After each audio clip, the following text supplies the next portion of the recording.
I am delighted to be in the company of Dr. Ian Beasley, physician of Aspetar, consultant for Manchester City, former doctor of the FA. Ian, thank you so much, firstly, for coming in and speaking to us. I never expected in a million years, after 6 days of Euro 2020, to be broaching the subject with you of Christian Eriksen having a heart attack, a cardiac arrest on the pitch.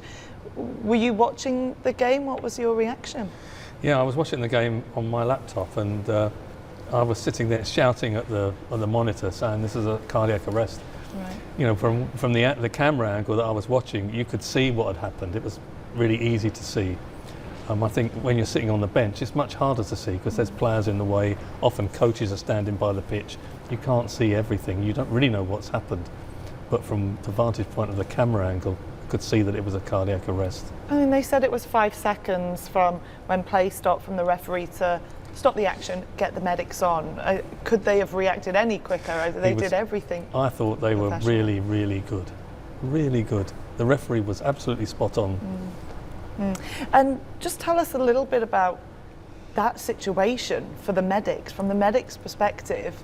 How do they react, and what did they do in that situation that saved his life? Well, I think your training always kicks in, and pitchside staff now are always trained and always trained rigorously. So whenever you run on, the first thing you're thinking of, airway, breathing, cardiovascular. In other words, have they got a pulse? So when I'm running on, I'm thinking, are they potentially going to die here? That's the first thing I've got to make sure of. If they're talking to me and moving, then I'm happy. If they're not talking and not moving, then I'm worried, and it all kicks in. So is their airway open? Have they got something stuck in their mouth like some chewing gum? Are they breathing? Are they making breathing movements? Are they normal breathing movements? And can you feel a pulse? And you can do that 5 seconds. Wow. How, obviously we know now it was a cardiac arrest, I know it sounds a silly question, but how does it happen? With all the screenings that go on with the players, is it really difficult to sort of pick a defect up, or is it something that can just happen? That's a good question, Jason. And I remember when the Fabrice Muamba thing happened, and I was watching my son playing Sunday morning football the next day, all the dads were asking me the same. I think that a heart can have an arrhythmia, in other words, a misbeat, or the electrical system can suddenly go wrong for no apparent reason. And as far as screening goes, there's lots and lots of screening programs in the world, health screening programs, breast cancer and cervical cancer for women, prostate cancer for men, as you know. You never pick up everything. That's the real problem. And the real question now for Christian Eriksen, I think, is there an underlying problem that hasn't been picked up after all those years, and that now needs to be addressed?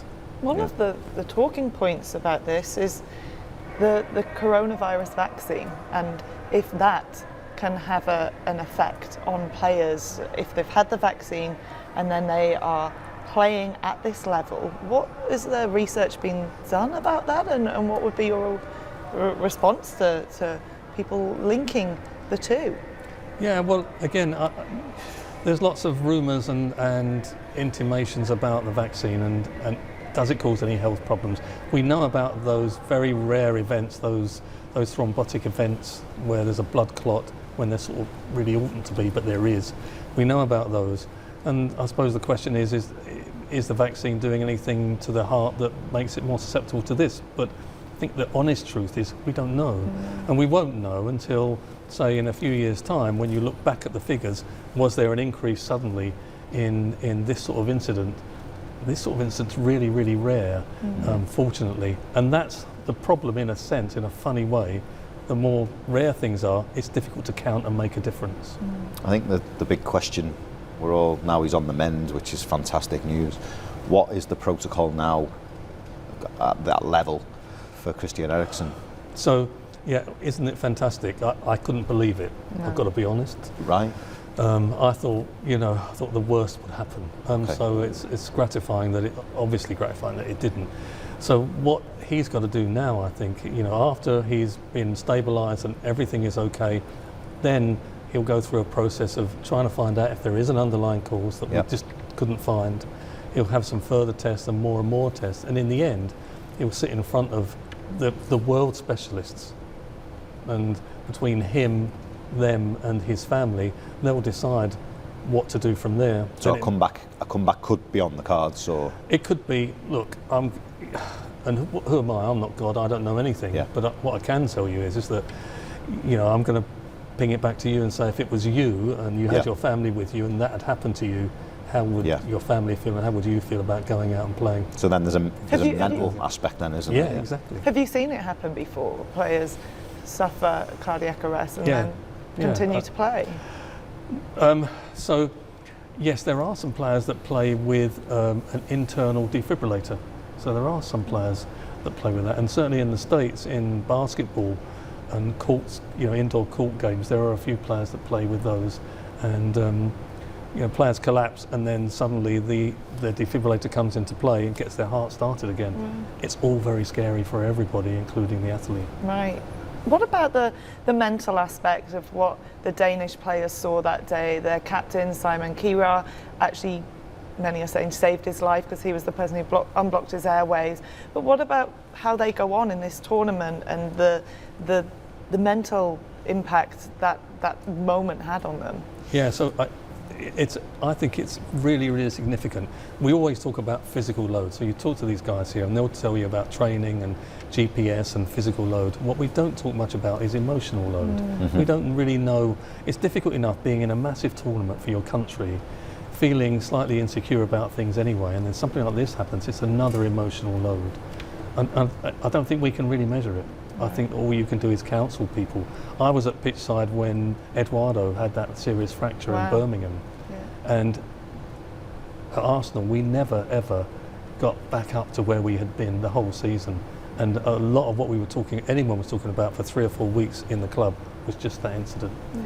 Yeah, Doctor, I just wanted to ask you, I think the game has accelerated over the years. It was not the same amount, I think, of sprint in the 80s than today. You say that for no reason, sometimes it can happen. Do you think that it can be a factor that there's more and more high-intensity runs now in the football? And another thing I forgot, I will ask you after, but do you think there is a relation with that? And the other question, do you have study from the 80s, 90s? And the 2010 and 20, is there a bit more problem like this than before or not? So I think in the sort of early years, those 80s and 90s, we weren't counting quite so many. FIFA have now got a worldwide register of player collapse, sudden cardiac arrest and death in football. And that work is just about being published now, so the difference over the years. But if you look at the research literature, hasn't been much difference. And the other problem is each research study counts things slightly differently, so it's difficult to compare. And because the numbers are so small, it's hard to get significance. I think no one thinks that it's really changed that much. About intensity, then yes, it's a very interesting thing. I think that some players who may have been playing 25, 30 years ago probably might not be able to play now, because sustaining that amount of intensity, their heart and lung system, their muscular system might not be able to withstand it. So you're getting a smaller group of elite players with that physiology that can cope with all this. And so what do you think about first Arsene Wenger when he say we have to reschedule a little bit the calendar just to start from the early days of the players, and Pep Guardiola, that you must know, who say we're playing too much football. There's no rest now, There's no rest. UEFA want to add, is it 4 more games to the season when they reformat the schedule? I mean, you say four games are what's 4 games, but I'm asking you from the doctor, from a medical perspective, what is 4 games? I mean, Manchester United played 4 games in 7 days last season? Well, what's it going to take? The schedule, I mean, certainly with the pandemic kicking in, no pre-season, they went right through, didn't they? And then I think we get carried away when we say international break. We think that the players are actually having a break, but they're flying off all around the world to play more games. What's it going to take before the federations look at it and think we're just pushing them too hard? What a fantastic question, and something that people like me talk about all the time. So this season, you're absolutely right, no pre-season and concertinaed season, game every 3 or 4 days. I speak to the guys in Japan on a regular basis. They had 4 times more thigh injuries this year than they ever have had, just because they're playing a game every 3 or 4 days. And so we know that the injury rate has gone up because of all this. And when I was at Arsenal, I think the last season I was there, we played 7 games in 24 days. Players can't carry on. Well, they can. Look, they can carry on. But if you want your best players to play, if you want your best players on the pitch as an entertainment and to get results, you've got to think more about scheduling and recovery. Absolutely. And it's a mental aspect as well, isn't it? There's like, you two. I mean, I was never a professional player, but you guys know what it's like. I mean, it must be an uncomfortable life a lot of the time, thinking, am I going to get picked? Am I going to be in the team? We've got a new manager coming. Is he going to like me? I mean, that discomfort, over 20 years with high intensity, it's not easy. No, it's not. I want to move the topic onto concussions, because last night we had an incident. Again, it was Benjamin Pavard of France colliding with Robin Gosens. Pretty dangerous from our initial view. I mean, it's such a high knee, my goodness. And there he is on the floor. But it was the interview with beinSports after this game that actually told us what happened.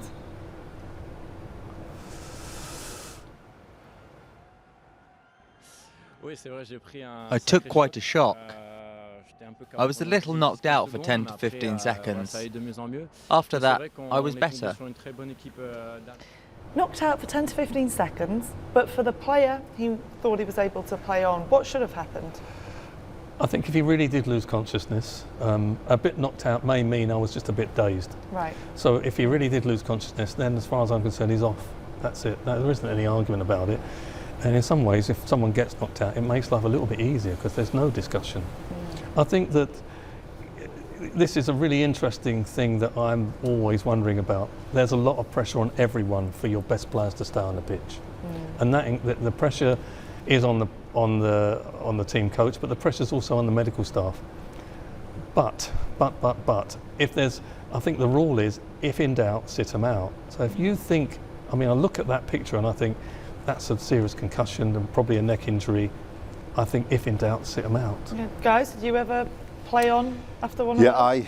I took a knee. It was a bit similar to that from a corner, and I've come round, and about 10 minutes later I was actually physically sick in front of the referee, and the referee stopped the game and the physio came on, and he asked me what had happened in the previous 10 minutes, and I couldn't answer. Wow. I'd taken a corner, I'd taken a free kick, I was involved. I couldn't remember. Anyway, big egg comes up on my head, and I was off. But I wanted to play on. It was a big game, and I wanted to stay on the pitch. And fair play to the physio and the manager. They said no, you're coming off. Did the right thing. That's it. It's the players who are part of the problem. But like you say, the medical team almost need to take that decision out of their hands. But you've then got the manager. You were at Manchester City, England. You've got the manager on your shoulders saying, I want this player on the pitch. How strong do the doctors actually need to be on this? Well, I don't want to go on about it, but I was at that game at England-Uruguay in Sao Paulo at the World Cup in 2014 when Raheem Sterling knocked one of their players out with his knee, accidentally of course, and the player wouldn't come off. Wow. The doctor was going, you've got to come off. The player wouldn't come off and played on because the coach said, yeah, okay. And there was a big hoo-ha about it. I think we need some independence in the stadium. Well, this is what's happening. Before the competition, 24 teams all signed a concussion charter which commits them to taking serious measures to improve the care of players.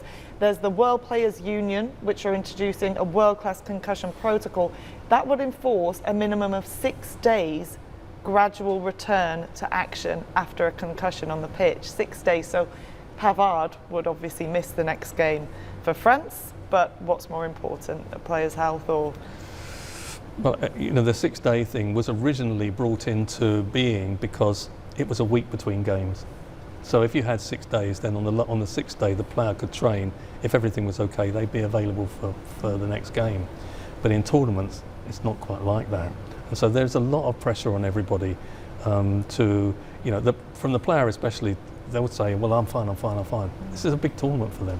you want to understand it, but I agree with you. It's got to be taken out of their hands, and it may be there's a place for a FIFA/UEFA doc at these big tournaments to come in and examine them independently and give an opinion about whether they're fit to carry on or not. I mean, as a player, you're right, you want to play and you want to stay on the pitch and you want to do your best, but you don't really take into consideration at that moment the long terms.